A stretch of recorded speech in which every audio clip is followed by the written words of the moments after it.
Sudah. Udah ya, Bu. Ya, terus sudah menyiapkan print out untuk grafiknya. Sudah, Ibu. Oke, yuk sekarang kita berarti langsung memasukkan data ke dalam grafik.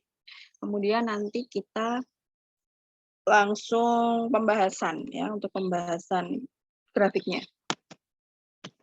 Oke, sebelumnya Assalamualaikum warahmatullahi wabarakatuh. Oke, pada pagi hari ini kita akan melanjutkan materi pemantapan mutu laboratorium klinik.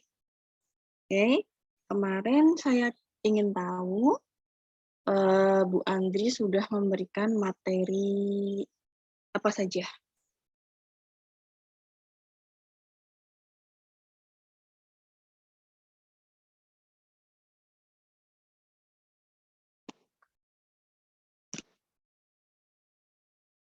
Halo?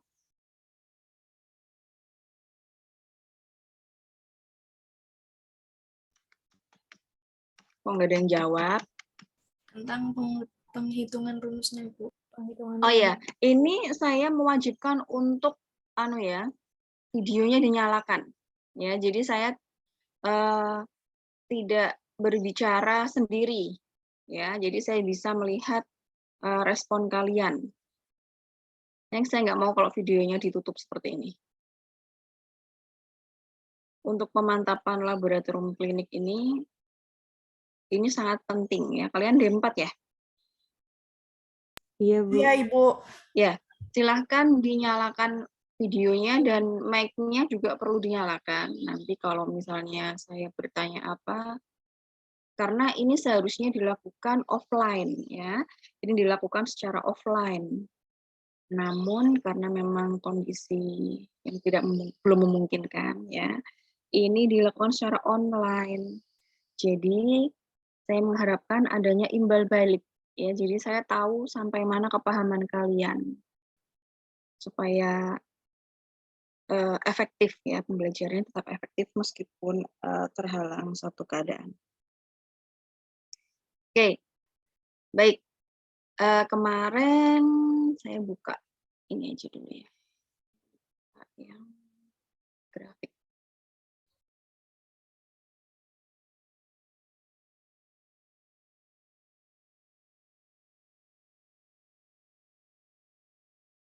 Sudah mendapatkan data ini, batas kontrol, batas atas, batas bawah.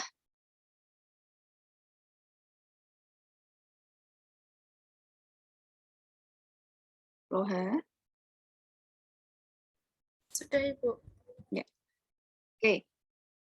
Kemudian bisa diikuti ya, bisa diikuti. Saya jelaskan, kalian ngikutin sekalian ngitung ya. Nanti setelah itu langsung kita bahas satu-satu, dan kalau ada yang masih dibingungkan bisa langsung segera ditanyakan.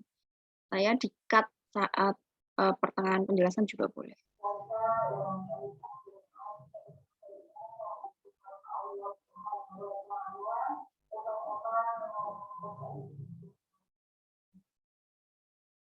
Mana ini biasanya?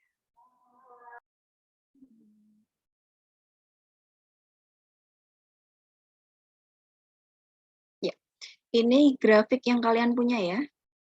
Bedanya hanya yang punya saya ini ada warnanya, dan punya kalian nggak ada warnanya, hanya ditebalin garisnya saja. Yuk, ini adalah contoh yang atas ini adalah kadar kolesterol ya, kadar kolesterol. Jadi nanti ada di sini rata-rata ya, kalau di tempat kalian itu tulisannya expert ya. Sebentar. Tadi ada teman yang kirim. Ya, itu ada expert, itu adalah rata-rata yang di sini ya. Yang di sini. Nah, nanti nilai rata-rata kalian yang ada di perhitungan bisa dimasukkan di sini. Nah, ini misalnya 200 rata-ratanya. Ya, rata-ratanya 200 berarti dimasukkan di sini 200 di X-nya. Sudah dimasukkan? Sudah. Kalau sudah, 1 SD-nya ya, 1 SD-nya dimasukkan di garis tebal setelah rata-rata. Kalau yang plus berarti ditaruh yang atas, kalau yang minus berarti ditaruh yang bawah. Begitu juga yang 2 SD dan 3 SD. Ya, angkanya diisikan di sampingnya.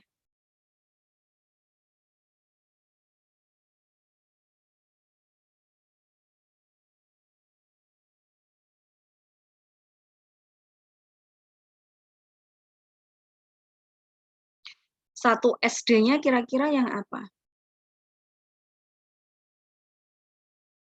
Kan di rumusnya kalian nggak ada tuh yang menuliskan 1 SD sama dengan. Nah, 1 SD itu sama dengan itu, SD itu. SD sama dengan ya akar jumlah X bar bla bla bla ya per n-1 sama dengan ya itu hasil akhirnya adalah nilai standar deviasi atau 1 SD. Nah, bisa minta tolong yang mendapatkan kolesterol ya, yang mendapatkan kolesterol ada satu yang buka mic, open mic, coba siapa? Nanti akan saya masukkan datanya ke sini sebagai contoh ke teman-temannya.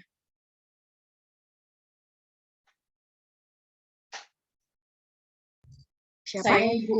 Ya. Sebelumnya saya mau nanya dulu, Ibu, kalau misal hasilnya itu koma itu nggak apa-apa kan ya, Bu? Nggak apa-apa, kan sama yang bawahnya ini. Oke. X bar-nya ketemu berapa? 104,6, Bu. Oke, berarti di sini ya 104,6. Ini kan koma juga ini. 104,6. Ini nggak bisa buat nulisnya.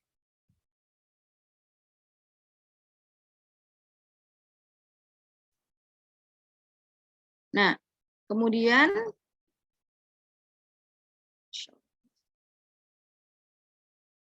104. Nah, terus kemudian SD-nya berapa? 27,03, Ibu. 27,03. Iya. Nah, berarti kalau 1 SD-nya yang positif plus 1 SD-nya diisi 104 plus 27,3. Nah, nanti minus 1 SD-nya diisi 104 dikurangi atau minus 27,3. Jelas? Jelas, Ibu. Ya. 104 ditambah 27,3 berarti menjadi 131,1. Ya. Ya, yang lainnya mengikuti ya. Kemudian yang 1 minus 1 SD berarti 104 dikurangi SD, 1 SD. Berarti dikurangi 27, hasilnya berapa? 9. 9 berapa, Nak?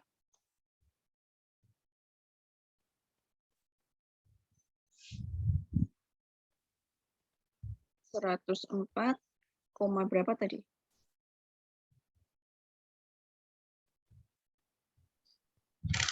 Yang minus 1 SD-nya 77,57, Ibu. Salah ya. Ini 77,57. Oh, gini. Kalau misalnya mau pakai satu angka di belakang koma, satu angka semua. Ya, dibulatkan ke depan. Ya. Tapi kalau mau 2 angka, berarti 2 angka semua. Berarti 6 ya, 6 ya. Oke, sudah. Kalau plus 2 SD-nya berarti 104 ditambah 2 kali SD. Ya. Boleh 131,3 ditambah 27,3 lagi, terus hasilnya nanti ditambah 27,3 lagi boleh. 77,6 untuk minusnya dikurangi 27,3, nanti hasilnya dikurangi 27,3 lagi juga boleh. Ada pertanyaan untuk menentukan plus minus 1, 2, 3 SD?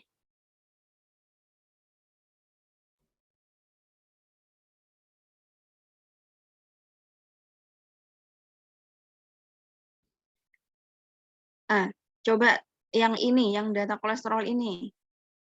Yang plus 2 SD-nya jadi dapat berapa, Mbak?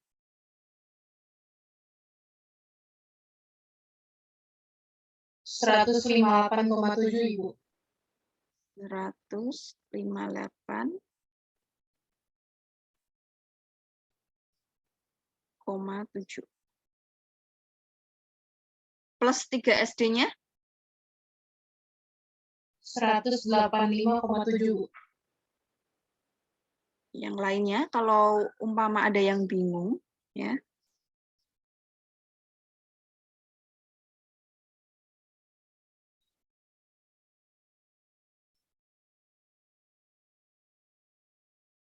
Bisa bertanya langsung ya.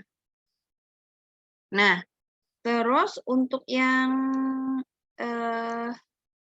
minus 2 SD?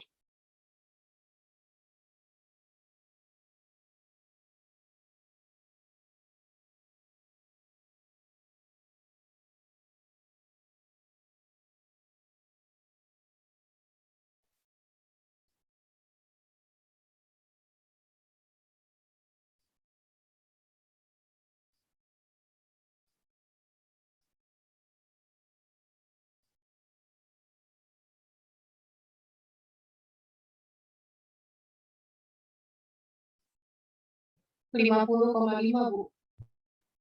50,5.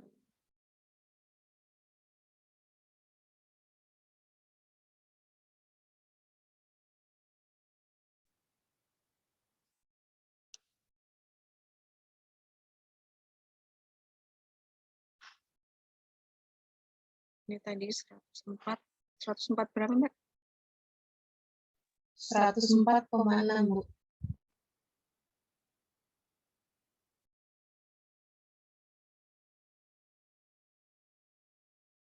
Terus minus 3 SD-nya? 23,5, Bu.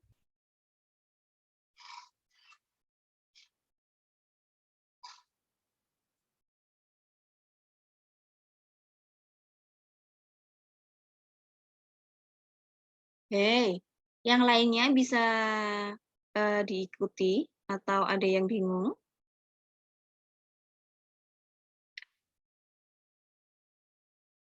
Halo? Bingung, Bu. Bingungnya di mana? SD2, ngitung SD2 ini. Ya, jadi Grafiknya beda, Bu. gimana? Katanya Yuk, bareng-bareng kita kerjakan dulu yang plus ya, yang plus. Ya. Tentukan dulu, ditulis dulu berapa angka minnya. X-bar-nya berapa ditulis dulu di tengah.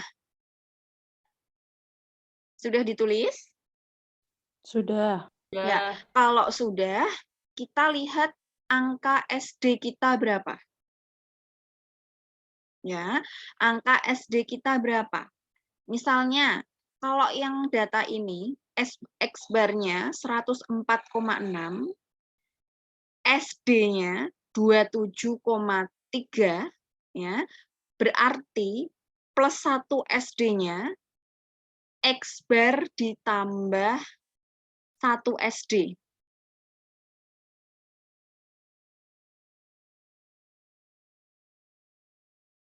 Coba kalian lihat di rumus kalian, ya, yang sudah kalian hitung kemarin, itu kan ada toh batas peringatan, ya, batas atas, X-bar plus 2 SD, kalau yang minus berarti X-bar minus 2 SD. Ya. Kalau yang 3 SD juga seperti itu, X-bar plus 3 SD untuk yang positif, yang negatif X-bar minus 3 SD. Nah, data yang sudah kalian hitung ini tinggal kalian masukkan. masukkan ke plus 2 SD, minus 2 SD, plus 3 SD, dan minus 3 SD. Nah, yang tidak ada di data kalian adalah yang 1 SD. Ya kan? Yang di data kalian yang belum terhitung adalah yang X bar plus 1 SD dan X bar minus 1 SD. Nah, tugas kalian adalah menghitung yang itu, ya, yang belum ada di formulir perhitungan kalian.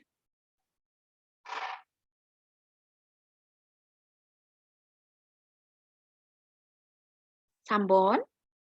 Sampun. Ya. Ada yang belum paham atau ada yang kesulitan? Bisa kita tunggu ya, bisa kita tunggu, nanti kita ada waktu sampai jam 11:30 ya.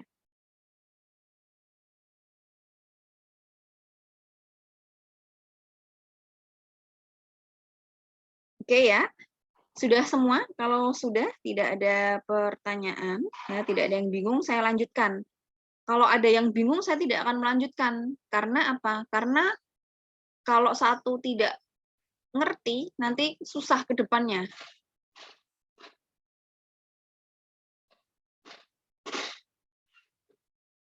Sudah ya, saya lanjutkan ya, kalau tidak ada pertanyaan. Setelah angka-angka X bar 1 SD, 2 SD, 3 SD ini dimasukkan, lalu kita akan memasukkan data kita, ya. Kalau kita sebutkan data, berarti yang dimasukkan itu angka yang mana? Kalau dari formulir rumus kalian. XI. XI. Ya, betul ya. XI itu apa sih? Angka apa itu? Hasil Hasil dari? hasil dari QC Hasil? harian, Bu. No. QC harian. Berarti sampelnya apa? Kontrol. Kontrol. Ya. Bisa. Bisa itu kontrol ya. Atau bisa juga itu langsung dari data sampel pasien. Ya. Kalau kita sedang meng-QC berarti itu sampelnya bahan kontrol ya. Tetapi kalau misalnya itu kita lagi membaca sampel pasien berarti itu adalah dari data sampel pasien.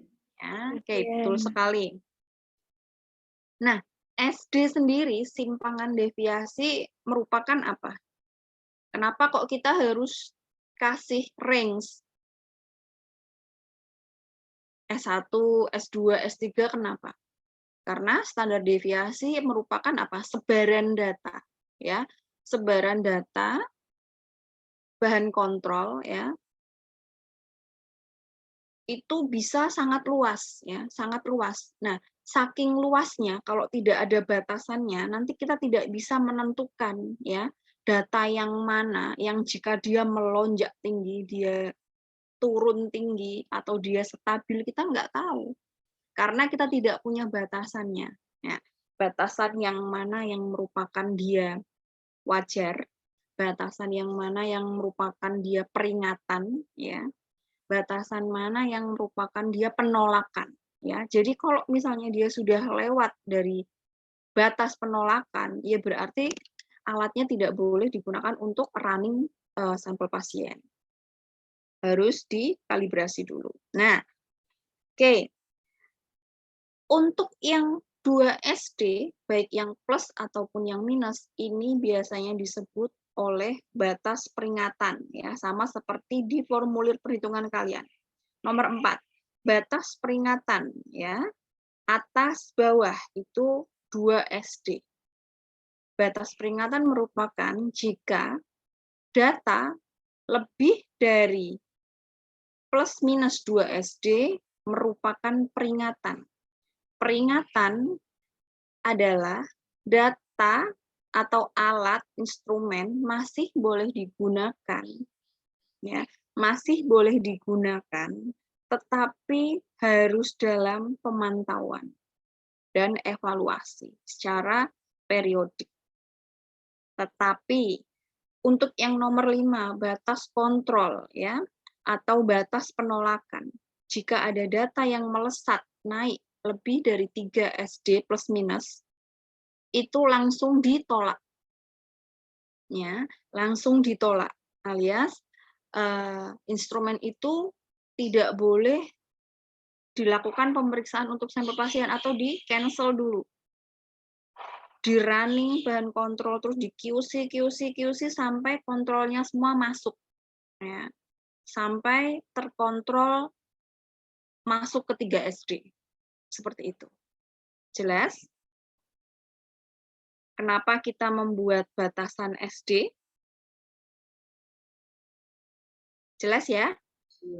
Oke, Yes. kalau sudah jelas, kita lanjutkan untuk memasukkan data. Saya butuh bantuan Mbak Anissa, karena ini datanya Mbak Anissa yang saya masukkan. Nanti yang lainnya mengikuti. Untuk hari pertama, ya, ini adalah harinya. Hari ke-1, kedua, sampai hari ke-30.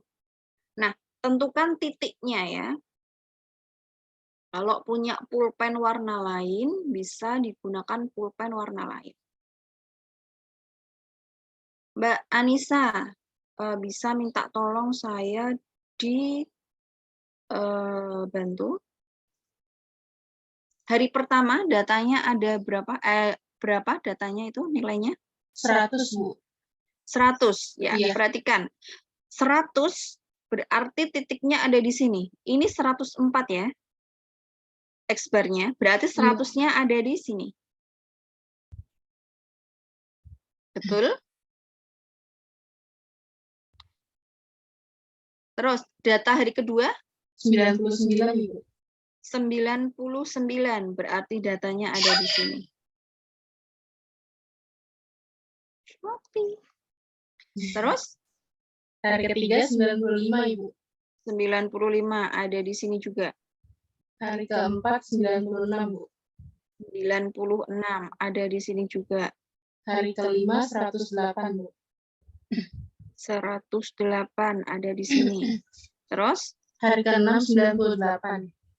98. Terus Hari ke-7 99, Bu. terus Hari ke-8 89. Hari ke-9 97.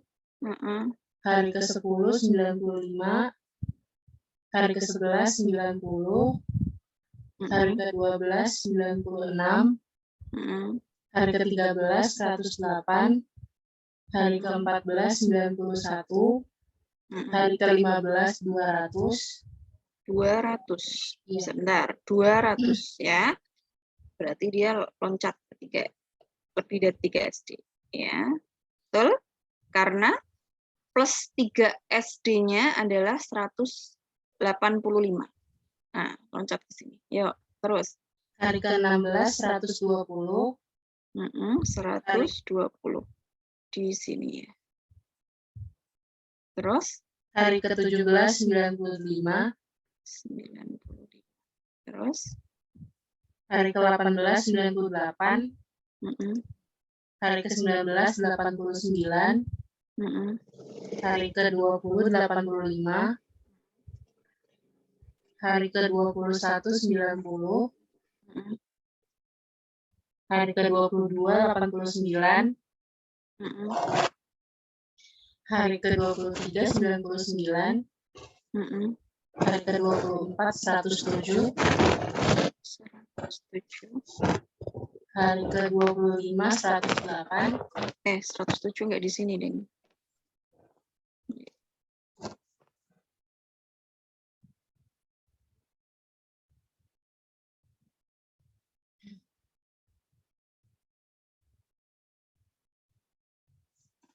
Oke. Udah terlanjur ya di sini.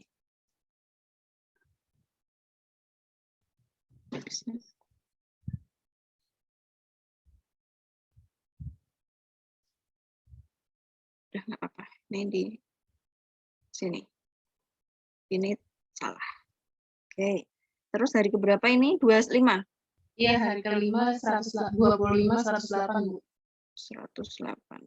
Terus Hari ke-26, 200. 200 lagi. Terus Hari ke-27, 90. 90. Hari Terus ke-28, 98. terus Hari ke-29, 109. 109, Hari ke-30, 100. 100. Oke. Yang lainnya sudah diikutin?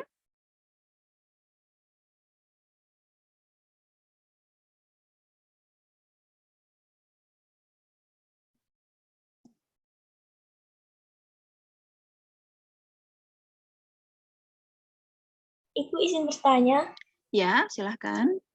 berarti nitik-nitiknya itu dikira-kira ya, Bu? Ya, nitiknya dikira-kira. Kemarin Bu Andri sudah menjelaskan belum untuk yang perhitungan secara tepatnya? Dikali 0,2 gitu-gitu? Belum, Ibu. Oh, belum, ya. Nanti ini saya jelaskan yang ini dulu. Ya, dikira-kira. Maksudnya seperti ini. Ini, ya, misalnya data kalian ada di 98, sedangkan di kotak yang sekecil ini, ya, di kotak yang sekecil ini ada batasan 104 hingga 77. Ya, jadi dikira-kira seperti ini. Ini kalau di kotakan saya. Kalau di kotakan kalian, di antara SD, ya, itu ada 5, ya, 5 strip. 1, 2, 3, 4 ya? 1, 2, 3, 4. Benar ya? Yang di kotakan kalian yang di-share sama Komting. Iya, 4, Ibu. Ya, lah itu dikira-kira saja. Mau di strip pertama, strip kedua, atau strip ketiga, monggo terserah. Pada dasarnya, ya, jika kalian letakkan letakkan titik di satu garis di bawah X bar, ataupun satu garis, 2 garis, atau 3 garis di bawah X bar, intinya tetap sama. Dia masih di dalam satu SD. Gitu ya. Kalau kalian punya data, misal kalau data yang kolesterolnya Anissa ini adalah 300, ya. 300, sedangkan di sini 108, ya. 300 boleh nggak saya letakkan titiknya di sini? Berjajaran dengan yang 200. Boleh. Ya. Karena apa? Karena mau titiknya di sini, mau di dekat garis 3 SD-nya, mau melesat keluar keluar grafik, keluar kotaan ini juga sama. Aturannya sama-sama, dia keluar dari plus 3 SD. Oke, jelas? Jelas, Bu. Makasih. Ya. Yang penting kita masih masuk dalam batasan SD, masing-masing SD-nya. Kita perhatikan itunya saja. Sudah bisa? Kalau sudah, ditarik garis, ya, ditarik garis.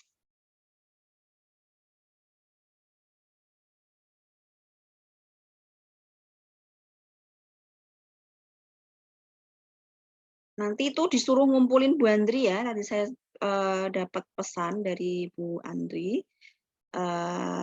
Dikumpulkan saat offline.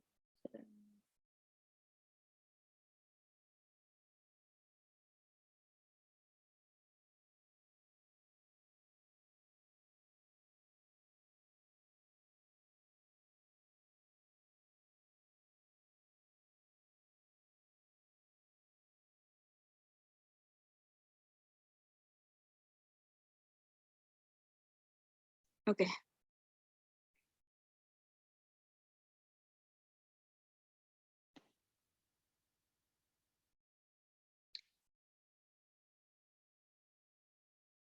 Sudah?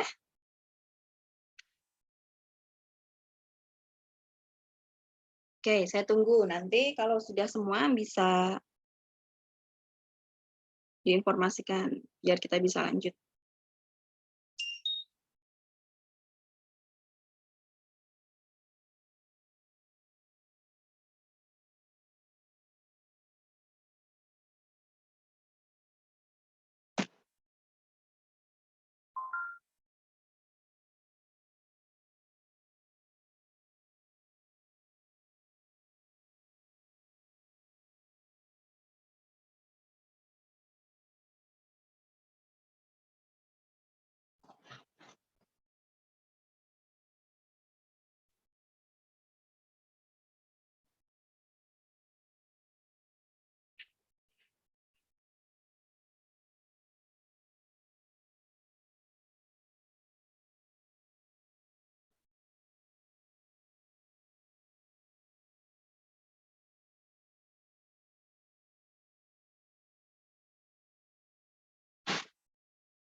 Sudah? Belum, Ibu. Ya, tak tunggu.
Sudah?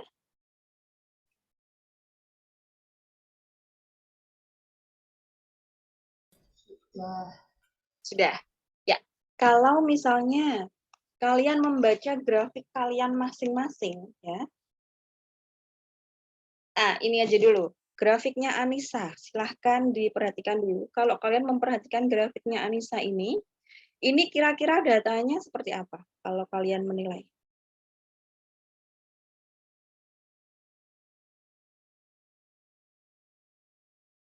Ini terdapat kesalahan apa, terus kemudian kira-kira solusinya apa, yang menjadikan penyebabnya apa, kemudian solusinya bagaimana, itu menurut kalian seperti apa? Grafiknya Anissa ini dulu. Halo. Dia lagi ngajar.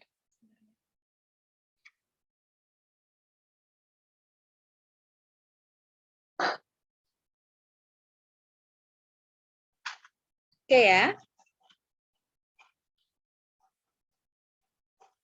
Belum selesai ya? Gambar grafiknya sudah selesai belum? Belum, Ibu. Lagi Belum. Belum, Ibu. Oh, ya.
Sudah?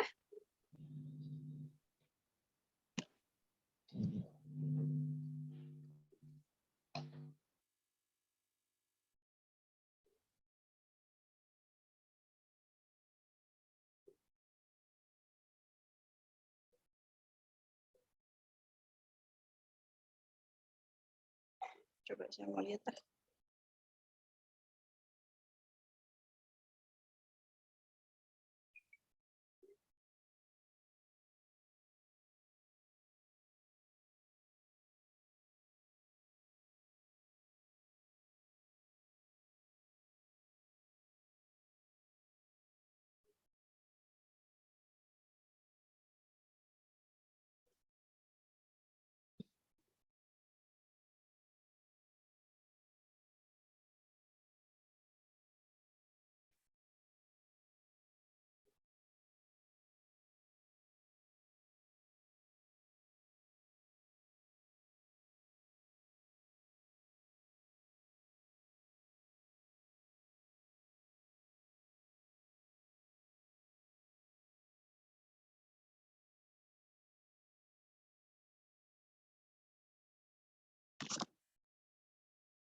Sudah selesai?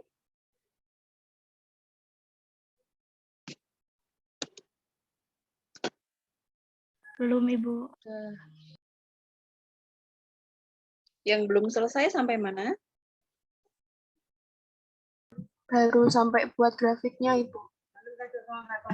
Oh, tinggal tarik garisnya. Iya, Ibu. Oke.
Sudah ya?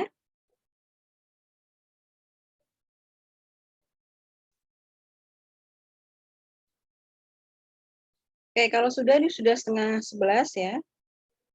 Perhatikan dulu. Untuk grafiknya Anissa, ya. Ini silahkan kita analisis bersama-sama, ya. Kalau kalian nanti punya data seperti ini, ya, punya data seperti ini, kalian harus bisa mengetahui, ya, dari gambar ini, kalian harus bisa menentukan kesalahan apa. Saya nggak kelihatan. Harus bisa menentukan ini merupakan data kesalahan apa. Kemudian kira-kira penyebab kesalahannya apa. Terus kemudian solusinya apa. Nah, kira-kira Mbak Anissa, ini grafikmu, ya. Menurut kamu seperti apa?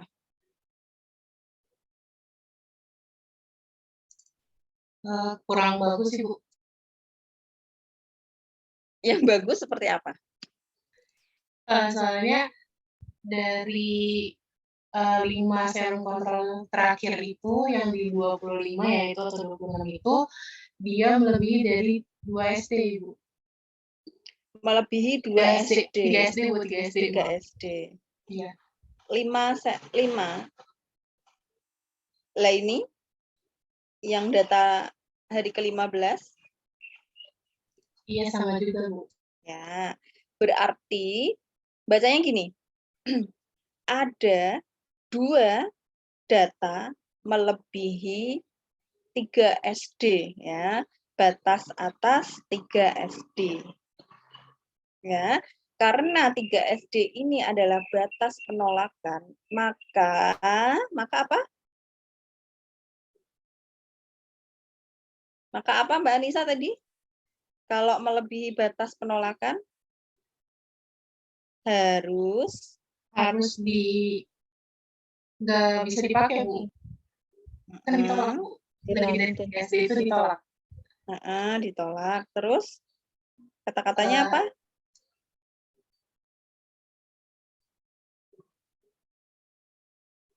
Maka pemeriksaan harus dipending, ya, sampai instrumen selesai dikalibrasi hingga bahan kontrol semua masuk, ya, masuk menjadi di bawah 3 SD. Ngerti ya? Nah, kira-kira kesalahan apa saja yang menyebabkan data ini melesat sampai ke sini? Kira-kira apa? Kalau seperti ini kan, nih, di sini titiknya sudah stabil, ya, berkerumun di sini nih, ya. Tiba-tiba ada yang melesat ke sini, ada yang melesat ke sini. Ini apa? Ini namanya kesalahan apa? Kesalahan acak apa sistemik? Ini acak, ya, acak, melesat, tiba-tiba melesat. Nanti dia stabil lagi, melesat lagi. Nah, ini bisa terjadi karena apa? Karena adanya lonjakan atau ketidakstabilan arus listrik. Misalnya ini, karena sering mati lampu, jadi tiba-tiba dia ngaget sendiri, jedek, jedek. Nah, itu tidak stabil, ya. Tiba-tiba melesatnya sampai jauh seperti ini. Nah, itu namanya kesalahan acak.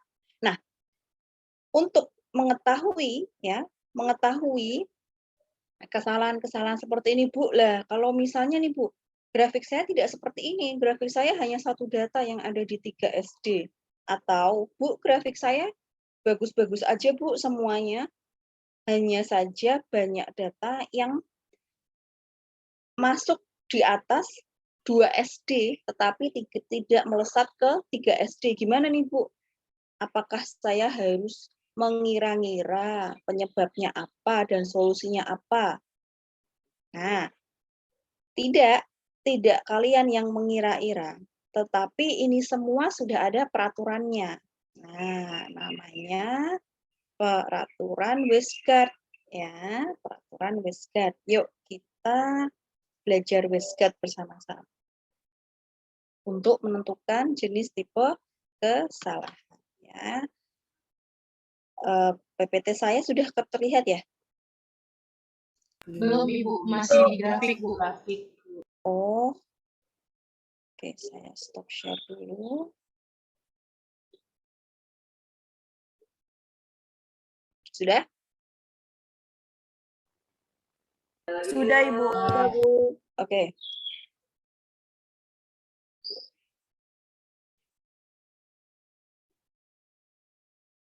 White, slideshow. Oke. Oke ya, saya sedikit mengulas balik ya untuk memberikan sedikit pengantar meskipun kemarin mungkin sudah diberikan pengantar oleh Bu Andri. Saya sedikit mengulas singkat saja. Ya. Memahami WSGAT rule ya, WSGAT rule dalam kualitas kontrol laboratorium. Ya. Tujuannya apa? Tujuannya untuk pelayanan yang didasari oleh penilaian pelayanan ya secara keseluruhan ya. Nah, salah satu titiknya ini ada di pemeriksaan laboratorium ya. Untuk menentukan mutu suatu laboratorium itu ditentukan oleh mutu pelayanan perawatan pasien ya, kemudian kinerja laboratorium dan kemudian penggunaan sumber daya yang lebih baik ya. Entah itu sumber daya manusia atau bahannya atau juga instrumennya. Itu harus benar-benar dipilih secara baik. Nah, ini trilogi mutu ya. QC ya, quality control. Apa sih yang namanya quality control itu? Quality control itu sebenarnya ada di sini loh. Quality control itu adalah bagian terkecil ya, meskipun dia bukan bagian terkecil ya. Ini adalah ilustrasinya adalah bagian yang sangat mempengaruhi bagian yang lainnya, di mana bagian-bagian tersebut adalah bagian yang lebih besar ya. Kalau hal yang utama di sini tidak terkontrol, maka yang lainnya pun tidak akan terkontrol ya. Ini letak quality control di sini. Nah, quality control tersebut ya saya jabarkan di sini ya. Ini adalah ada proses kontrol ya. Proses kontrol. Nanti di sini akan mempengaruhi quality assessment, kemudian quality apa ini namanya? Ini hubungan keluar ya, ini hubungan keluar. Nah, kemudian proses kontrol ini dijabarkan kembali sebagai proses pemeriksaan pre-analitik, analitik, dan post-analitik. Ya. Nah, masing-masing tahapan tersebut ada beberapa tahapan lagi. Pre-analitik misalnya dari mulai pengambilan sampel pasien, penyiapan bahan dan alat, pengiriman sampel, pemilihan antikoagulan, transportasi pengiriman ya, centrifuge. Nah, itu adalah merupakan bagian dari pre-analitik. Terus kemudian analitik ya. Analitik itu terdiri dari apa saja? Misalnya quality control testing-nya, ini ada di sini. Misalnya pemilihan panjang gelombangnya kalau kimia klinik ya. Pemilihan faktornya, kemudian suhunya, suhu water bath-nya.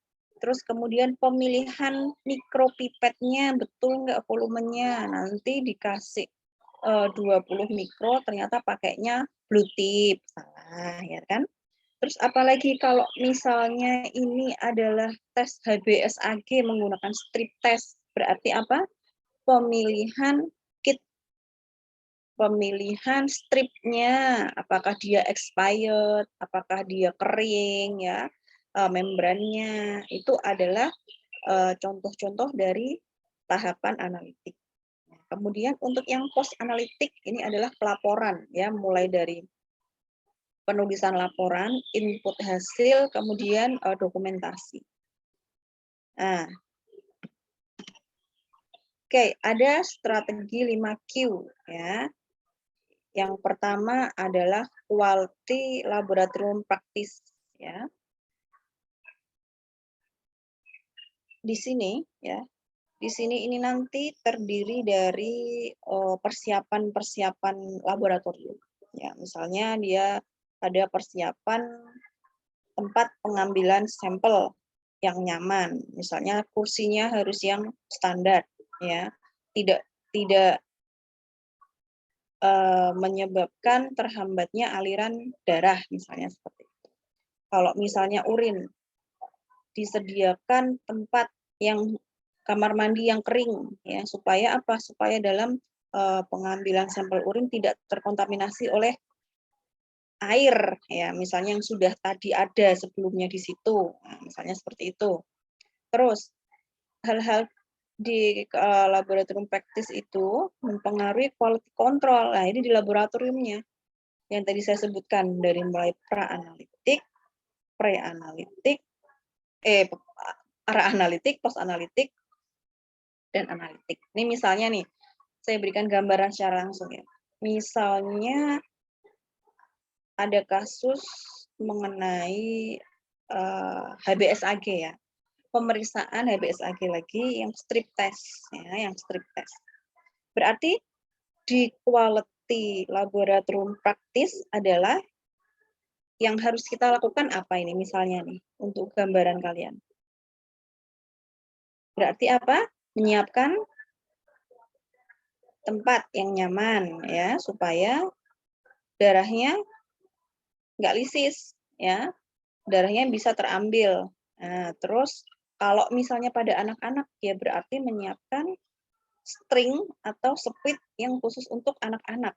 Nah, terus quality control-nya. Quality control-nya apa?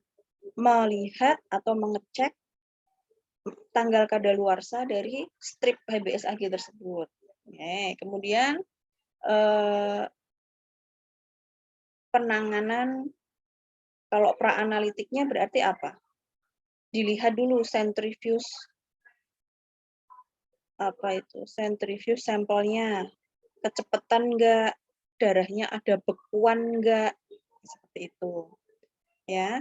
Terus kalau yang analitiknya yang tadi lihat masa kadaluarsa stripnya, ya, kemudian kapilarisasi membrannya, misalnya seperti itu. Kemudian post analitiknya apa? Untuk mengurangi kesalahan atau untuk menjaga kualitas. Kalau misalnya nih ada satu orang membaca hasil HBsAg ternyata hasilnya reaktif, ya, ternyata ditulis langsung, ya, ditulis langsung di dokumen pencatatan si A reaktif. Nah, padahal seharusnya apa, ya, masuk ke ini konfirmasi, uji konfirmasi harus dikonfirmasi dengan orang lain, orang kedua, ya. Jadi kalau untuk uji HBsAg itu harus dibaca minimal 3 kali dan tidak boleh yang membaca tidak boleh orang yang sama, ya. Oke, itu untuk yang post analitik, ya. Post analitik mungkin bisa saja tidak dibaca lebih dari satu orang.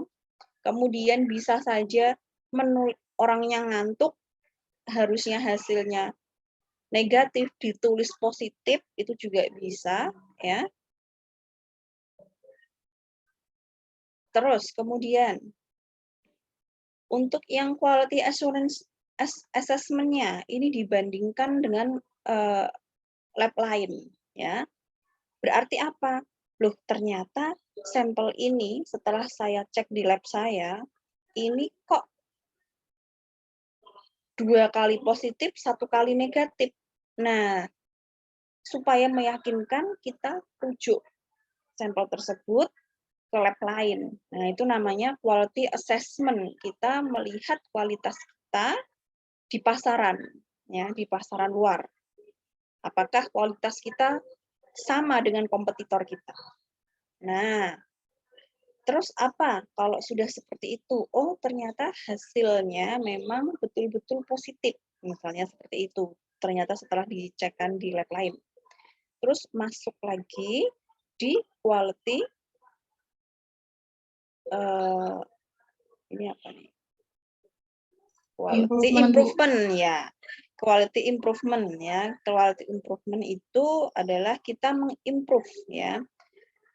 Kira-kira yang menyebabkan keraguan itu apa? Misalnya tadi berarti setelah ada keraguan, misalnya ini benar nggak ya sampelnya ini lisis nggak ya?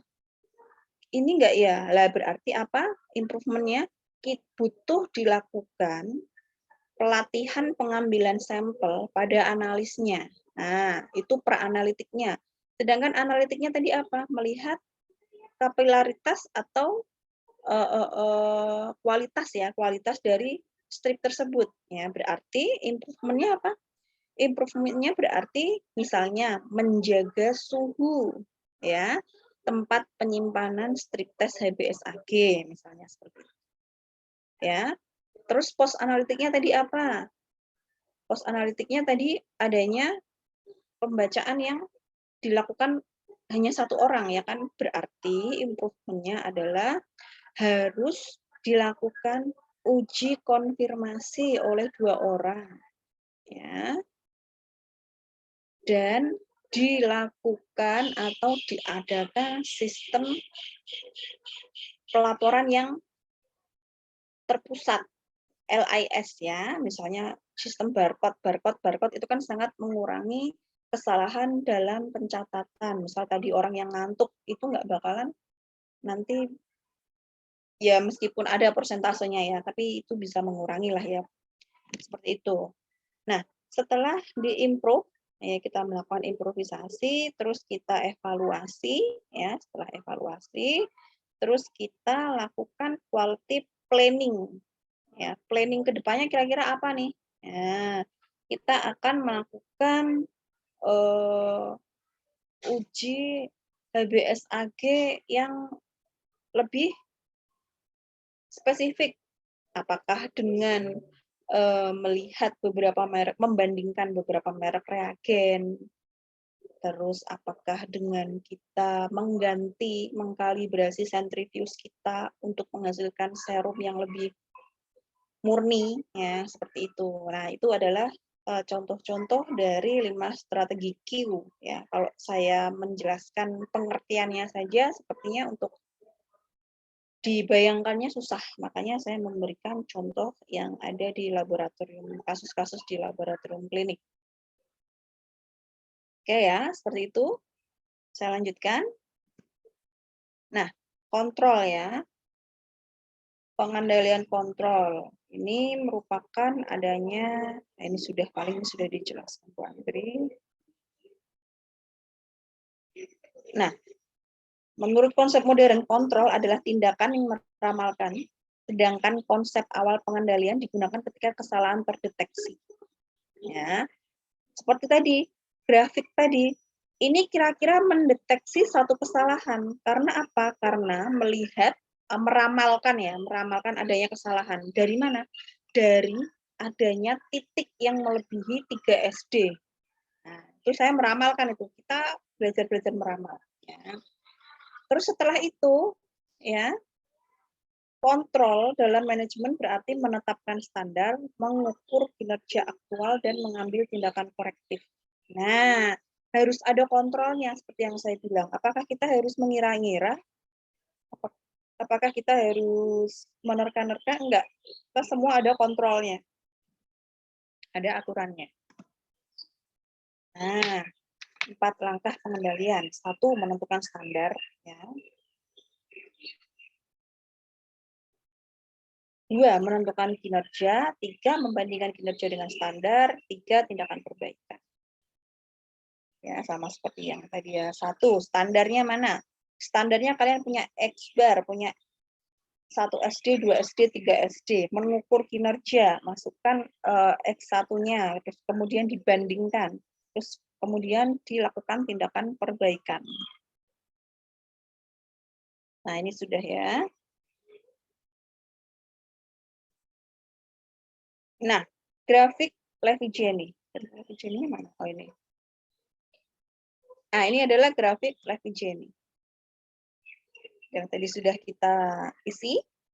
Di tengah ada sentral garis tengah ya, ini X bar, kemudian disusul dengan 1 SD yang hijau. Ini tentunya yang di atas X bar ini adalah skala positif, kemudian yang di bawah X bar adalah skala negatif. Hijau adalah 1 SD, kuning 2 SD ya, warning level ya, level peringatan, garis peringatan. Kemudian ini yang merah adalah 3 SD. Nah, ini seperti ini. Contoh-contohnya ya. Yang mana ini angkanya dimasukkan. Nah, ada yang tadi bertanya, Bu, ini berarti angkanya ngarang, Bu. Maksudnya titiknya ngarang, Bu, nggak harus tepat di angkanya. Ya, bisa, boleh. Ada juga yang seperti ini. Jadi setelah kita temukan X bar-nya, ya, setelah kita temukan X bar-nya, terus kita lihat 1 SD-nya, okay? Kita lihat 1 SD-nya. Misal di sini adalah X bar-nya 200, S1 SD-nya adalah 208, maka selisih 208 dikurangi 200 adalah 8, dibagi 5. 1, 2, 3, oh dibagi 4. Berarti 8 dibagi 4 adalah 2. Berarti satu kotaknya adalah 2. Nah, ini nanti akan tepat angkanya, titiknya. Seperti itu. Nah, angka-angka seperti itu atau cara-cara seperti itu sangat mudah jika dilakukan pada angka-angka yang bulat.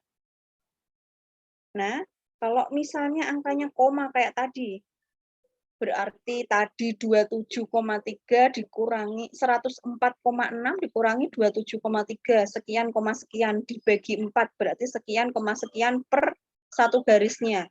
Nah, itu kita harus menghitung seperti itu. Itu lebih mudah mana? Seperti dibagi seperti ini atau langsung ditentukan titiknya. Pada dasarnya seperti ini. Pada dasarnya seperti yang saya bilang tadi, mau dibagi per 4 kotak seperti ini, ataupun langsung dimasukkan titiknya, yang penting masuk pada peraturannya. Ya, yang penting kita tahu, oh ternyata titiknya mau di sini, mau di sini, mau di sini, yang penting dia tidak keluar dari 2 SD, misal seperti itu.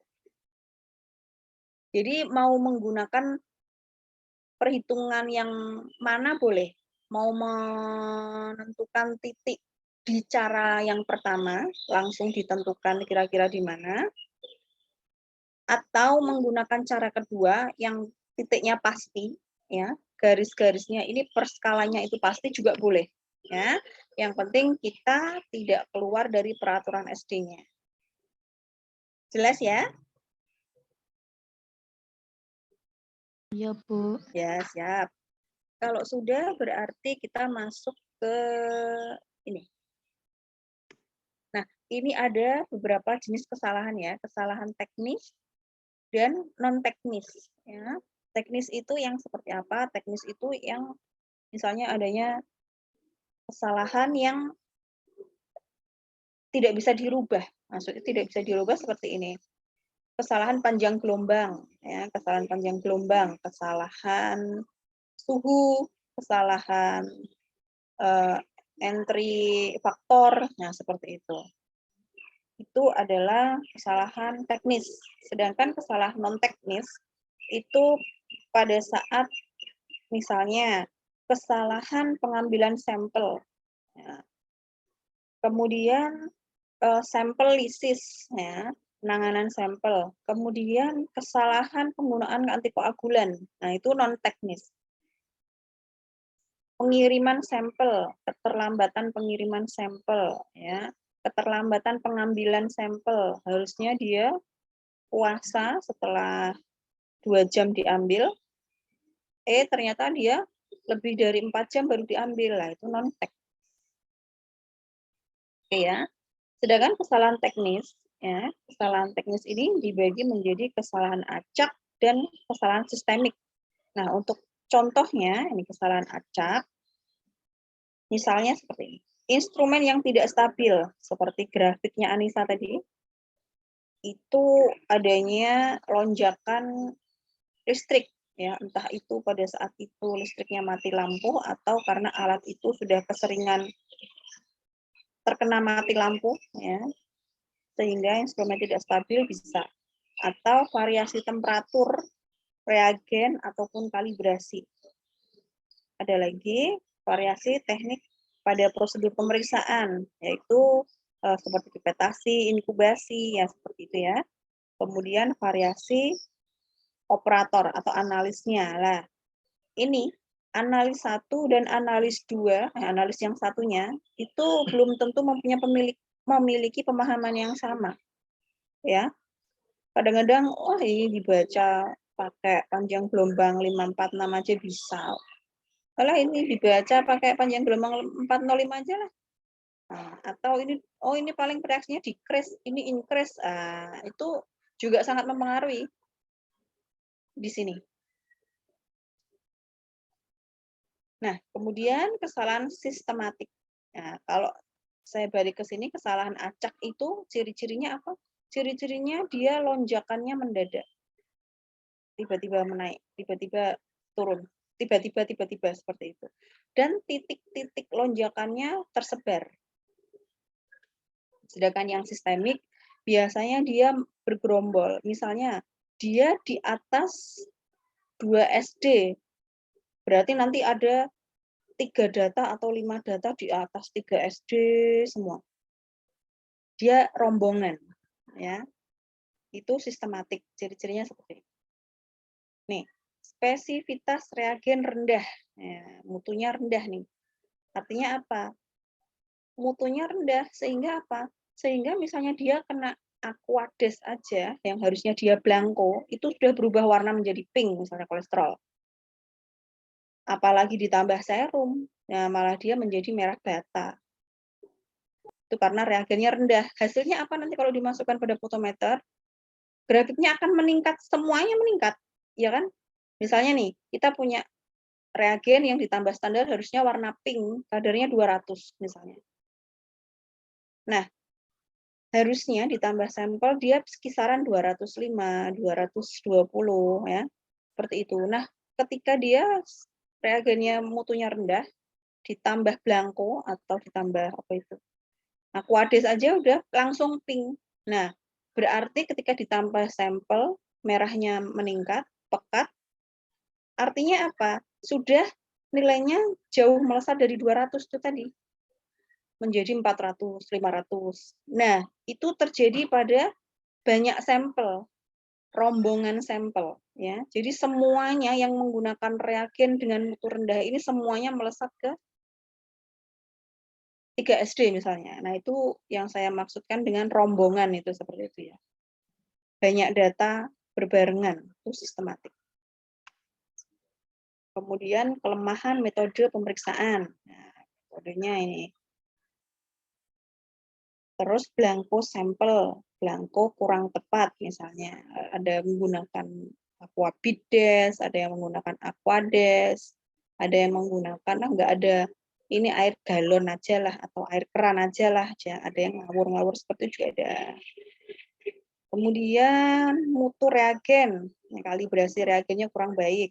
Kemudian alat bantu pipetasinya yang kurang akurat, ya, sehingga apa?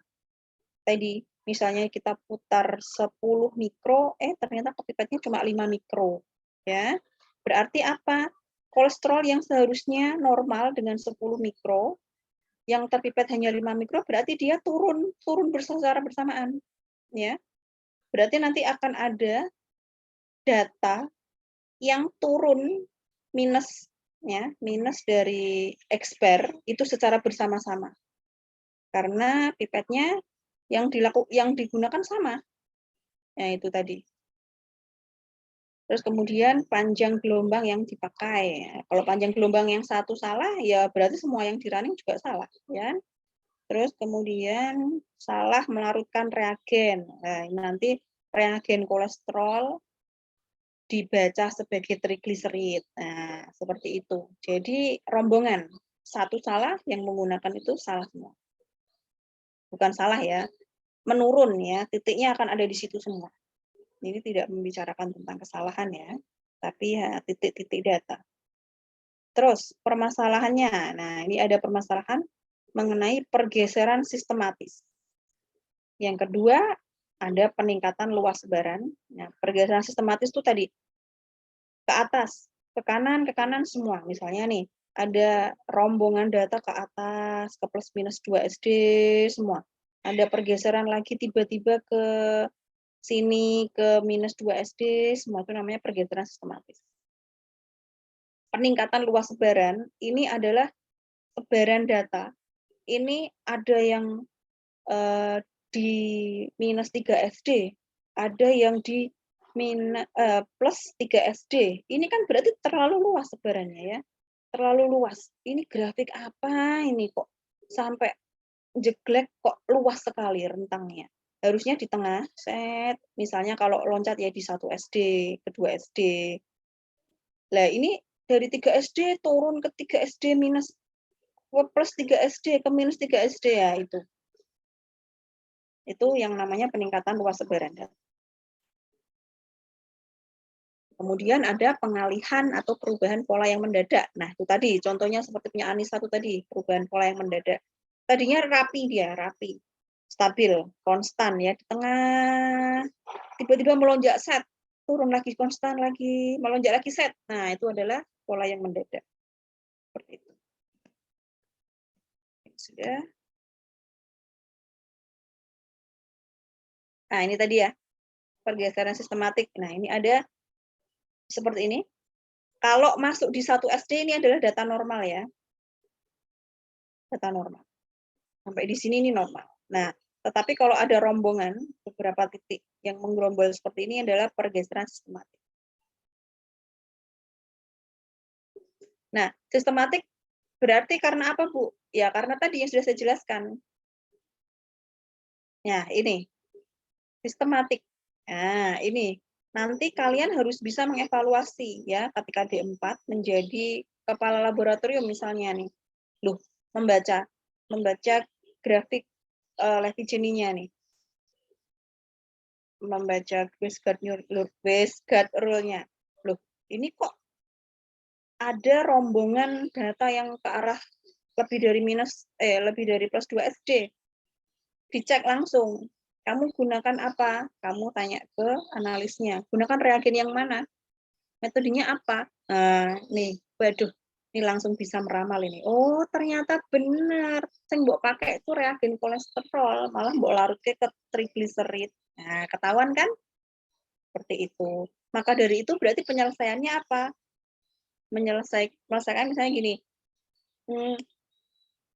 Memisahkan reagen di kulkas, nah, misalnya berdasarkan waktunya, misal reagen yang baru-baru ditaruh stok-stok bawah, misalnya atau disekat antara ini kolesterol ini ya gitu boleh. Itu kebijakan dari laboratorium.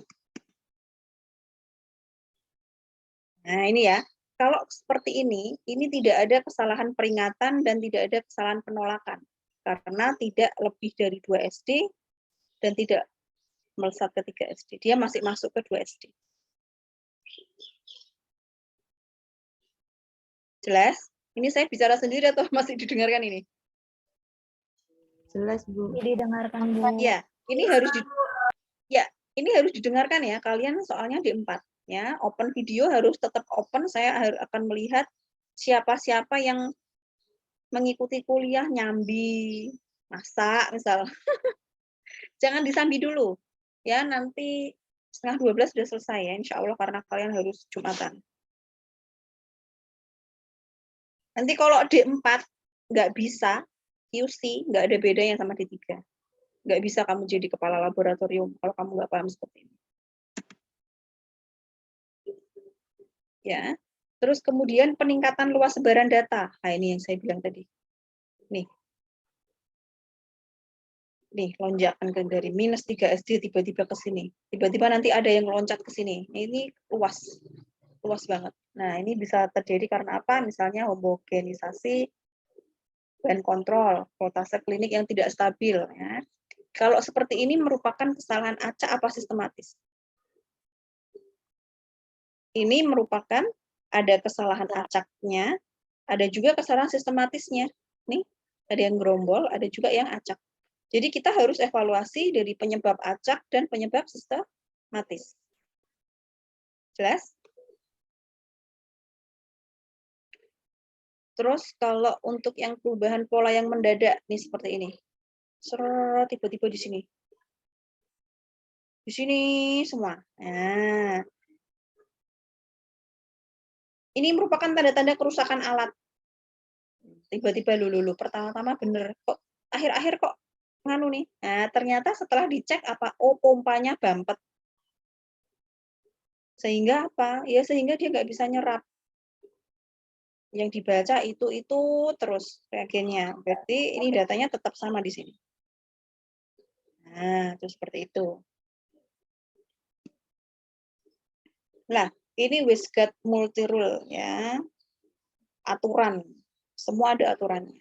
Ada aturan, saya akan ajari kalian membaca aturan. Ini seperti ini. Opo iki? Ya. Nah, ini 1, 2S. 1, 2S. Ya. Berarti ada, bacanya gini, ada satu data melebihi 2 SD. Ya, mau di minus atau di plus bacanya tetap 1, 2 SD. 1, 2S. Artinya apa nih? Coba dikatakan, coba diulang.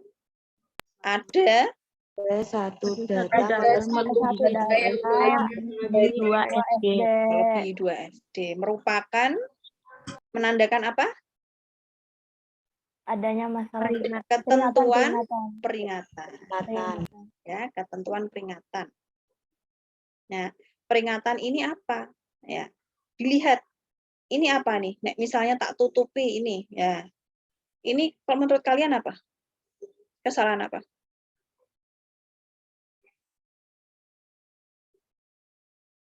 Kesalahan? acak. Acak. Betul. Kesalahan acak. Tetapi kesalahan acak tersebut masih bisa dikesampingkan karena tidak melebihi 3 SD. Nah, berarti alatnya masih boleh digunakan nggak? Masih boleh. Oke, jelas ya, berarti sudah bisa ya. Kalau misalnya seperti ini berarti kira-kira disebabkan oleh apa?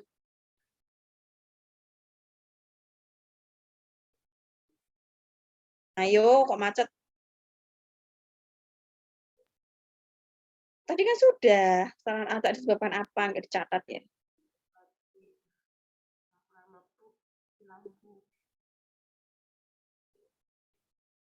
Ya.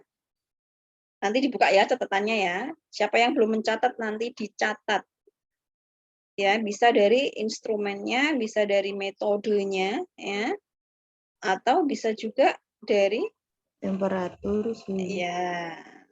Nanti dievaluasi, semua dievaluasi. Ya, kemudian untuk solusinya apa? Perbaikannya, usaha perbaikannya apa? Melakukan kontrol, ya, melakukan kontrol pada hal-hal apa yang dapat menyebabkan kesalahan acak ini terjadi. Nah, itu yang tadi sudah saya jelaskan sebelumnya. Nah, ini dibaca. Berarti ada Satu data melebihi 3 SD. SD. Menandakan adanya ketentuan Penolak. penolakan. Ya, ini disebut dengan kesalahan. Kalau datanya seperti ini berarti kesalahan Acak. karena dia tidak bergerombol ya. Kesalahan acak seperti apa itu tadi? Kamu harus bisa menjelaskan apa saja yang menyebabkan. Pengendalinya apa? Ya, pengendalinya mengevaluasi alat misalnya. Apa saja tadi yang akan dikendalikan? Nah, mengendalikan apa saja yang dapat menyebabkan terjadinya kesalahan acak, misalnya seperti itu. Kalau tadi penyebabnya sudah disebutkan, ya. Nanti PR-nya akan seperti itu.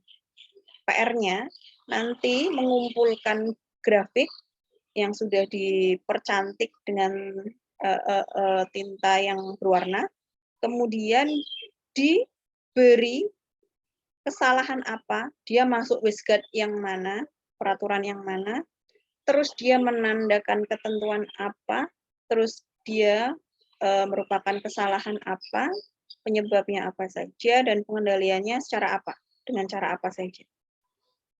Ada berapa? 6 berarti ya. Ditulis ya, jangan sampai ada yang terlewat. Besok saat offline bisa dikumpulkan ke saya.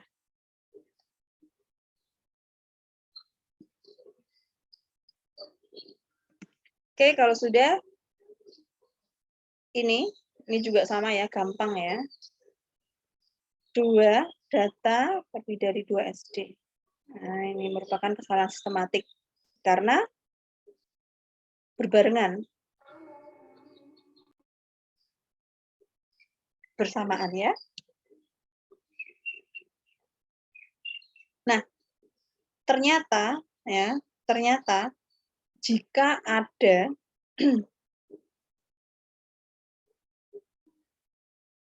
data yang bergerombol lebih dari satu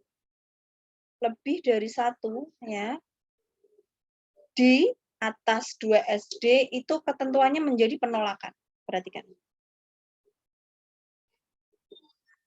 Masih kalau tadi 1, 2 SD masih peringatan, tetapi jika lebih dari 1 SD ternyata dia sudah berubah menjadi penolakan.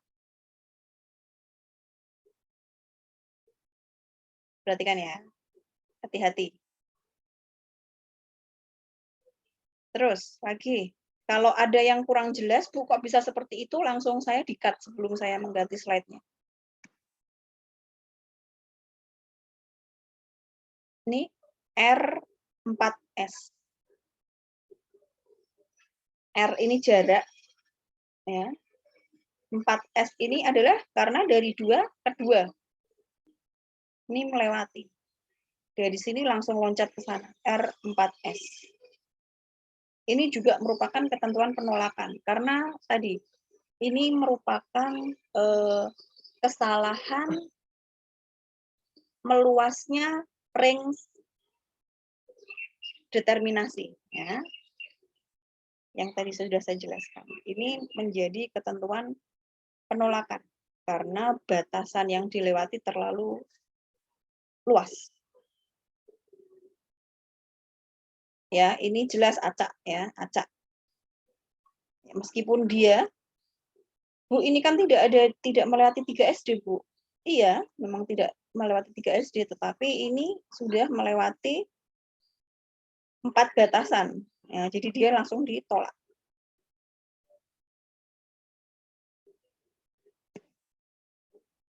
Kemudian 41S.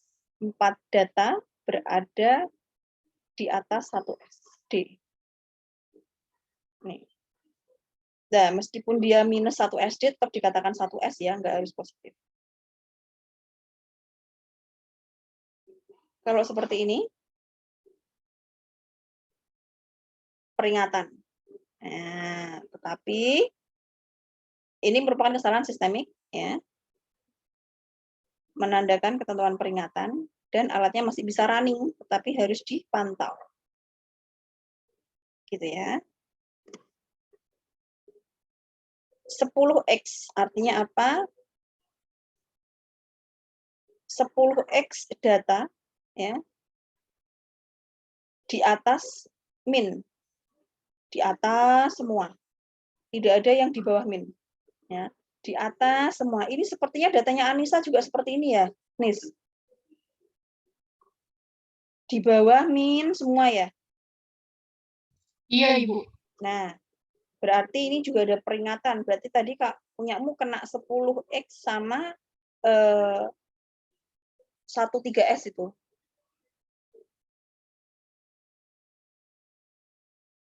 Nah, ini seperti ini. Nanti berarti pembahasannya, kalau misal saya contohkan punya Anissa, itu berarti dia pembahasnya yang 10X. Jadi kamu nanti baca, lingkari, pakai lingkaran merah misalnya. Lingkaran merah menandakan apa? Kena peraturan 10X, ya, menandakan adanya peringatan, kemudian disebabkan oleh kesalahan sistemik misalnya. Terus penyebabnya apa saja, solusi pengendaliannya apa. Terus nanti yang kesalahan 13S-nya juga dilingkarin, terus kamu bahas juga 2 ya. Baik, Ibu. Ya.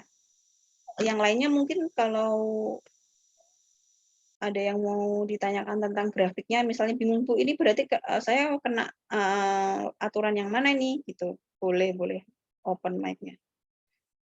Terus ini 8X ya, 8X itu sama. Ya, peringatan juga. Tadi 10 ini 8. 12X sama juga. Di atas atau di bawah semua.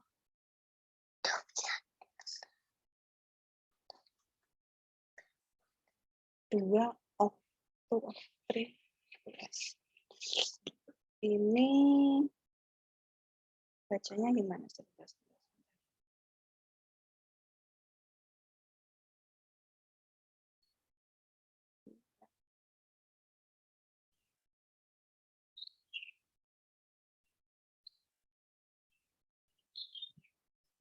Bacanya gimana?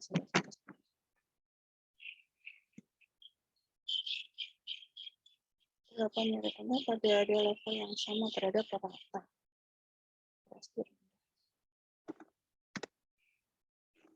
Pada level yang sama di luar. Oh, ini salah ya. Ini PPT saya yang ini salah nih. Makanya saya bingung. Ini tidak pakai, yang kepakai yang ini. Kok di sini 2 of 3, nah 2 of 3 ya. Tapi kok di sini kok 12X-nya salah. Nah, ini yang betul. Menandakan nih 2 ya. 2 lebih dari 2 SD ya. Ada 3 data ya. Ada 3 data yang flotasi ya, maksudnya yang tadi X tadi namanya flotasi ya. Ke atas ya, flotasi ke atas min semua, di atas min semua.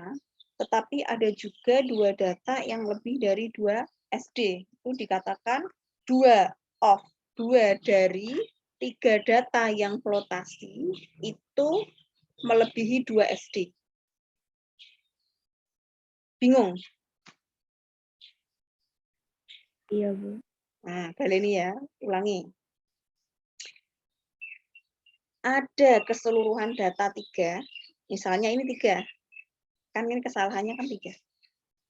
Di sini data yang lainnya nggak ditunjukkan, yang diekspos hanya yang ini saja. Ada 3 data secara keseluruhan, di atas min, harusnya kan 3X. Iya toh? Harusnya 3X. Kalau tidak ada data yang melebihi 2 SD, kalau berada di sini semua, di bawah 2S, ini berarti 3X. Atau 32S. Jelas?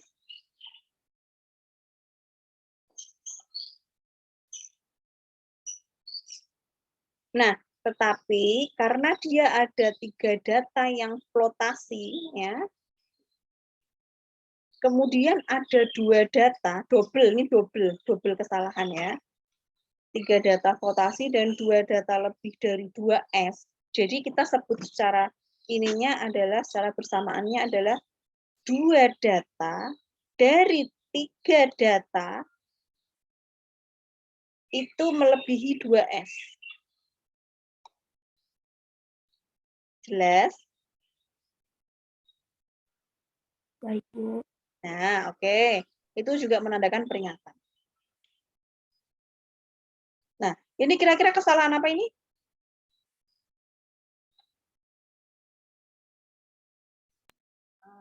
Acak atau sistemik? Sistemik ya, Bu. Ya, betul. Pinter ya, berarti udah bisa ya.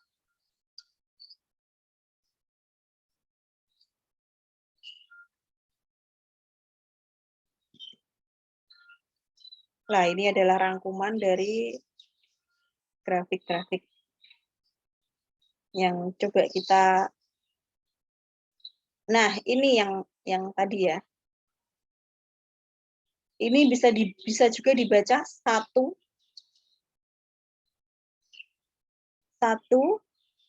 of 3 2S. Nah, bisa juga dibaca seperti itu. 1 data dari 3 data melebihi 2 SD. Nah, seperti itu ya. Terus ini 1, 2, 3, 4, 5, 7X, 9X, ya, 9X.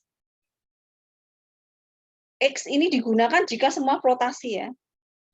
Di atas semua, ini di bawah semua seperti ini. Lah, ini T. T ini terjadi jika dia melonjak terus naik sehingga melewati batasan-batasan minus 2 SD, minus 1 SD, min plus 1 SD, plus 2 SD. Ini T. Oke. Nah, ini adalah beberapa peraturan dari WiSGARD. Grafik WiSGARD. Sampai di sini ada pertanyaan.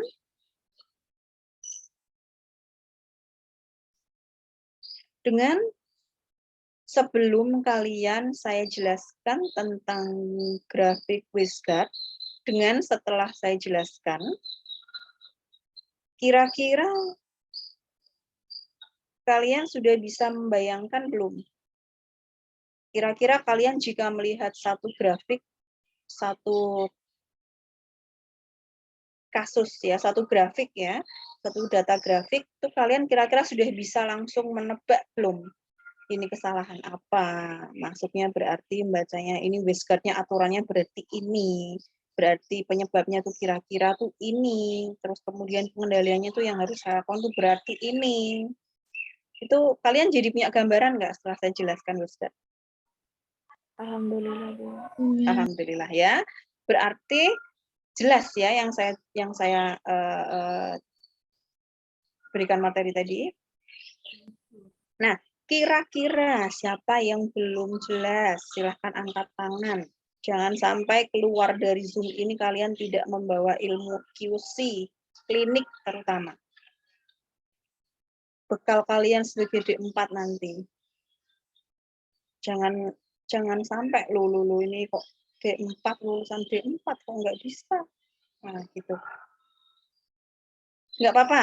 Bu, saya belum jelas, Bu. Ini sebelum apa ini? Jumatan. Bu, harusnya saya mau tanya. Itu berarti nggak ada grafik yang sesuai, maksudnya semua kan gaji saya juga ada peringatan gitu kan, Bu. Nah, grafik yang bagus tuh yang kayak gimana, Bu Arifah? Grafik yang bagus. Sebentar ya.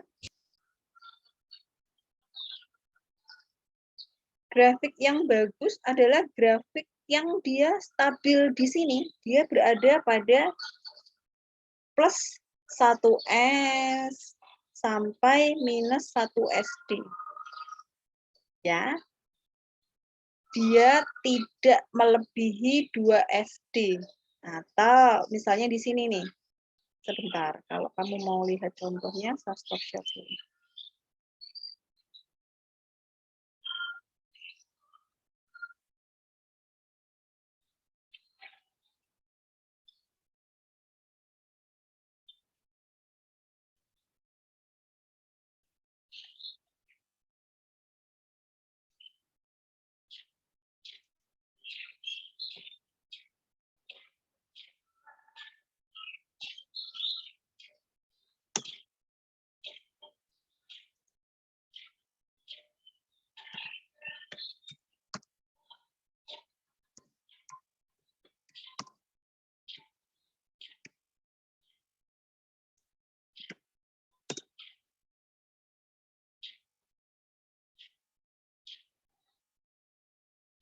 Ada pertanyaan lain mungkin sembari saya mencarikan grafik yang bagus?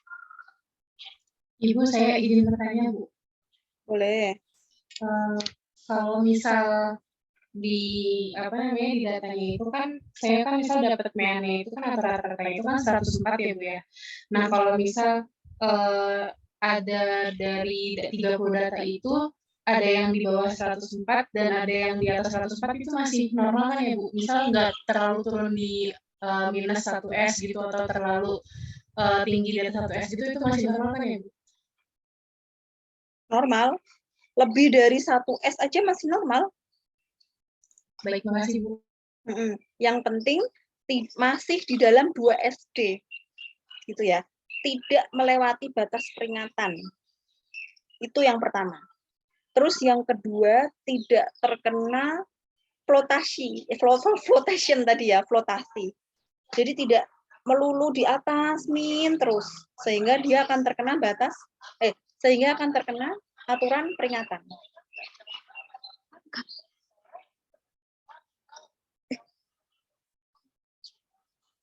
Oke ya, gitu. Sebentar, belum ketemu yang.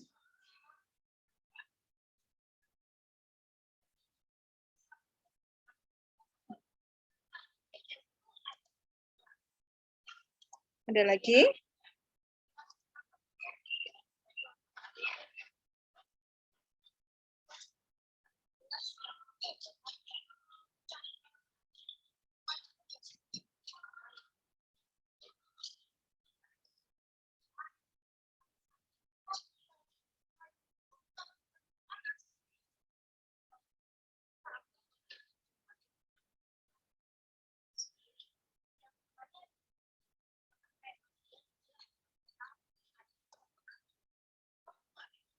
Kok malah saya hapus ya?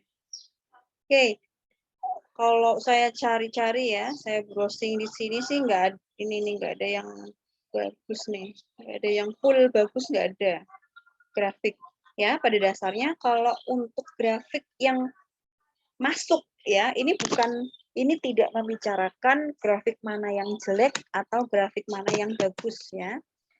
Yang kita bicarakan adalah grafik dari bahan kontrol di mana yang menentukan alat itu masih layak untuk digunakan. Okay? Jadi, yang menentukan grafik itu, menentukan instrumen itu layak adalah grafik yang menunjukkan tidak adanya data yang lebih dari 2 SD. Itu yang pertama. Sehingga tidak melewati batas peringatan. Dan grafik tersebut tidak menunjukkan adanya kesalahan pada aturan wasteguard. Ya, misalnya seperti ini. Bu, tidak di data saya tidak ada data yang melesat ke 2 SD, misalnya tadi. Yang bertanya. Bu, data saya di 104, misalnya ada di 108 dan ada di 100, misalnya seperti itu. Itu bagus nggak, Bu? Itu masuk, itu normal. Tetapi kan itu yang disebutkan hanya 2 data. Tidak 30 data. Nah, kalau 30 data kok ada di situ terus, berarti kan range-nya terlalu sempit. Meskipun dia masuk, meskipun dia normal, ya, meskipun Kak, di luar tuh, Kak.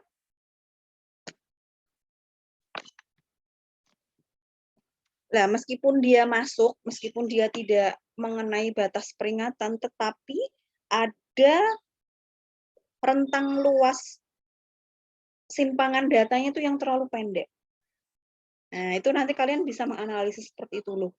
Ini kok data kok sempit banget ya, hanya di 104, 105, nggak lebih-lebih dari 200. Nah, kok sempit sekali. Nah, kira-kira seperti apa? Apakah kontrol standar saya? Apakah reagen saya? Nah, seperti itu. Ya, terus ada lagi, Bu, data saya nggak melebihi batas peringatan, tetapi flotasi ada di satu ini, ya berarti itu nggak normal ya, nggak bagus, nggak normal ya, atau harus dikontrol karena masuk di batas atau masuk di aturan Wasteguard, yaitu misalnya 7X, sehingga menentukan kesalahan atau ketentuan peringatan. Bisa dipahami ya? Bisa Ibu. Oke. Bisa, Bu. Bertanya Bu, Dalam? Ya. bertanya, buat mencari SD itu hasilnya dibulatkan atau memakai 2 angka di belakang koma, Bu? Terima kasih. Dibulat. Itu apa angkamu? Angka yang Datanya standar apa di- parameternya?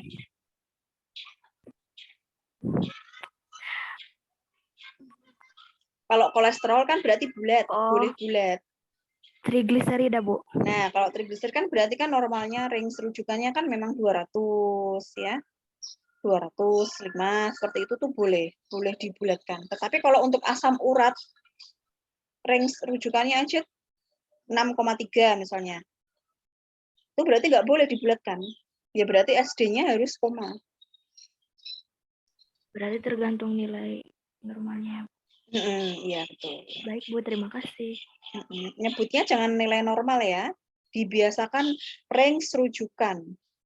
Kalau kalian buka di prosedur diasis ya, human di kimia klinik itu dia sudah tidak lagi menuliskan ini. Dulu tuh tulisannya gini, normal. Nilai normal itu berarti apa? Enggak range normal lagi. Oh, dulu normal range. Sekarang mereka tuliskan reference range. Jadi istilah nilai normal itu sudah tidak boleh digunakan. Tetapi nilai rujukan. Ya, nilai rujukan. Nanti kalau misalnya nilai normal nanti ada di atasnya nanti dibilangnya nggak normal. Seperti itu. Takutnya kalau misalnya reagen itu dibuat di Eropa, dipakai di ASEAN, dipakai di Asia dengan geografis yang berbeda kan bisa menyebabkan satu parameter berbeda juga. Nah, jadi kolesterol orang Indonesia tidak bisa dibandingkan dengan kolesterol orang Eropa karena geografisnya bisa, konsumsi makanannya bisa seperti itu. Ya, jadi istilahnya reference range. Gitu ya. Terima kasih, Bu.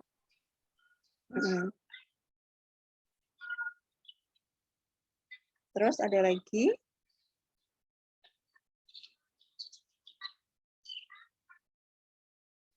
Ada yang mau ditanyakan tentang grafiknya? Terkena aturan apa?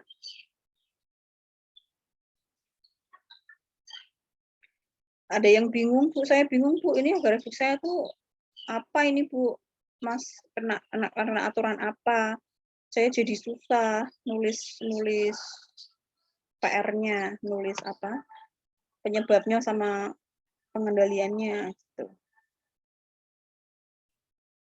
Ada? Sudah, Bu. Sudah ya? Betul ini sudah semua? Saya senang loh kalau sudah paham semua loh. Ini berarti kalau offline kalian tinggal praktek. Ya. Nanti gambaran kalian offline, nanti kalian akan diberikan satu reagen. Misalnya nih kalian satu kelompok ada 20 mahasiswa ya. 5 orang mengerjakan kolesterol, 5 orang mengerjakan asam urat ya, dengan bahan kontrol yang berbeda-beda, dengan kasus yang berbeda-beda. Dan nanti kalian harus bisa menyelesaikan, kira-kira mencari apa yang menyebabkan itu terjadi. Ya, kalian kan bisa langsung menghadapi fotometernya, bisa langsung menghadapi ininya. Lah nanti ada satu orang misalnya nih dari 5 orang tersebut ada yang saya minta, kamu ini rubah panjang gelombangnya, tapi nggak usah bilang teman-temanmu. Oh iya Bu, silent aja. Nah, nanti teman-teman tak suruh nyari, misal dari kelompok A tak suruh merubah panjang gelombangnya si kelompok B. Nah, nanti kelompok B kira-kira bingung apa bisa menemukan apa enggak. Nah, itu nanti seperti itu. Offline-nya ya, gambarannya. Oke. Kalau sudah tidak ada pertanyaan, cukup sampai di sini perkuliahannya. Sudah? Tugasnya mengerti ya, dikumpulkan ya. Berarti yang dikumpulkan adalah apa saja tadi sebutkan? Data ya. Data yang kalian diberikan Bu Andri itu parameternya apa? Kolesterol, misal kalian milih yang kolesterol, berarti stabilo yang kolesterol. Terus kemudian data perhitungan yang ada rumusnya, terus grafik yang sudah ada ininya, warnanya. Terus yang ketiga adalah evaluasi grafik. Ya. Evaluasi grafik terdiri dari analisa, dia masuk atau aturan apa, terus kemudian dia masuk ke batas ketentuan apa, terus kemudian merupakan kesalahan apa, faktor-faktor yang menyebabkan kesalahan itu apa, dan pengendaliannya dengan cara apa. Jelas? Jelas, Bu. Nanti dikumpulkan langsung kolektif ke Komting kalau sudah terkumpul semua. Ya, saya tidak menerima tugas yang tartir. Ya, ini dikumpulkan besok Bu. Ini saya ketinggalan Bu kemarin Bu. Lah, biasanya yang ketinggalan itu tidak saya nilai karena saya terkadang lupa narok saktir satu itu saya lupa. Kalau satu bundle di amplop misalnya, nah itu insya Allah langsung terkoreksi semua. Itu ya, Komting bisa dikolektif. Komtingnya siapa tahu?